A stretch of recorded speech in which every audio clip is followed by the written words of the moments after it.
আসসালামু আলাইকুম। Hello guys, কেমন আছেন? আশা করি সবাই ভালো আছেন। আপনাদের দোয়া আমি ভালো আছি।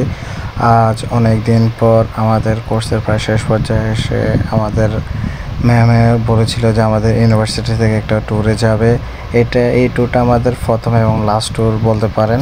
আমাদেরকে 8টায় উপস্থিত হতে বলে, তার কিছুক্ষণ পর গাড়ি আসে, আমরা সবাই গাড়িতে উঠি। গাড়িতে ওঠার পর তার কিছুক্ষণ পরে আহাদ ঘুমিয়ে পড়ে। তারপর আমাদের সাথে একজন গাইডেন্স থাকে, ও নিয়ে আমাদেরকে বিভিন্ন যে জায়গায় যাব ওই জায়গা সম্পর্কে বিভিন্ন তথ্য দেয় এবং ওইটার ইতিহাস সম্পর্কে বলে, আদিগিয়ার ইতিহাস সম্পর্কে বলে এবং বিভিন্ন জিনিস বলে ওই জায়গায় ওই স্থান বা আদিগিয়ার কি ইতিহাস বা কী সম্পর্ক ওইগুলোর সাথে, এসব কিছু আমাদেরকে বলে উনি। দেখতে দেখতে আমরা ওই জায়গায় চলে আসি এবং ওই জায়গায় আসার পর সবাই গাড়ি থেকে নামে একজন একদিকে চলে যায়। তারপর আমাদের যিনি গ্রুপ লিডার উনি বলেছিলেন যে সবাই একসাথে থাকার জন্য, সবাইকে এক জায়গায় নির্দিষ্ট এক জায়গায় অবস্থান করার জন্য বলেছিলেন।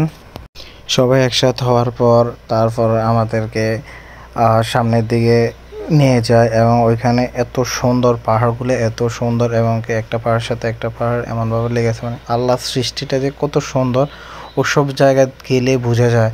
আর এই কোনটার কী নাম বা কোথায় কী আছে, কোন জায়গায় কী আছে, এগুলো সম্পর্কে আমাদেরকে উনি বলেন আর বিভিন্ন তথ্য দেন। তারপর উনি আমাদেরকে ঝর্ণার দিকে নিয়ে যায়। এখানে একটু নিচে প্রায় আধা ঘন্টা বা 1 ঘন্টার মতো হাঁটার পরে একটা পাহাড় আছে, ওইখানে নিয়ে যায়। আর পাশে একটা রোলিং আছে, এক পাহাড় থেকে আরেক পাহাড়ে যাওয়ার। ওই জিনিসটা খুবই সুন্দর। ওই দিন তাপমাত্রা অনেক বেশি ছিল আর পাহাড়ের উপর সূর্যের আলো সরাসরি পড়ার কারণে সবার অবস্থায় খারাপ হয়ে যাচ্ছিল। তারপর আমরা একটা গাছের নিচে দাঁড়িয়ে থাকি এবং কিছুক্ষণ বিশ্রাম করি আর উনি বিভিন্ন কথাবার্তা বললেন আর কি। তারপর আমরা আবার চলা শুরু করি, ঝর্ণার দিকে অগ্রসর হই। চলুন আমাদের সাথে, আপনারাও দেখুন, আপনারাও পাহাড়ের সৌন্দর্যটা উপভোগ করুন, আল্লাহর সৃষ্টিটাও দেখুন, আল্লাহর নিখুঁত সৃষ্টি।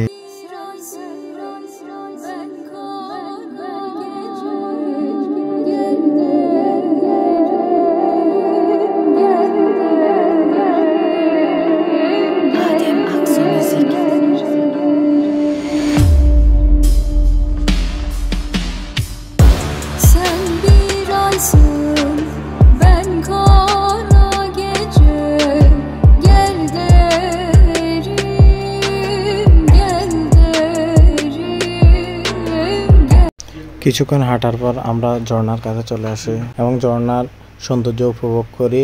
আমি আর আহাদ ঝর্ণার অনেক উপরে যায়, ওনারা ঝর্ণার নিচে ছিল। আমি আর আহাদ মিলে আমরা ঝর্ণার অনেক উপরে যাই এবং পাহাড়ের কিছু উপরে ওঠার পরে ওইখানে দৃশ্যগুলো দেখে, আসলে উপরের দৃশ্যগুলো অনেক সুন্দর ছিল।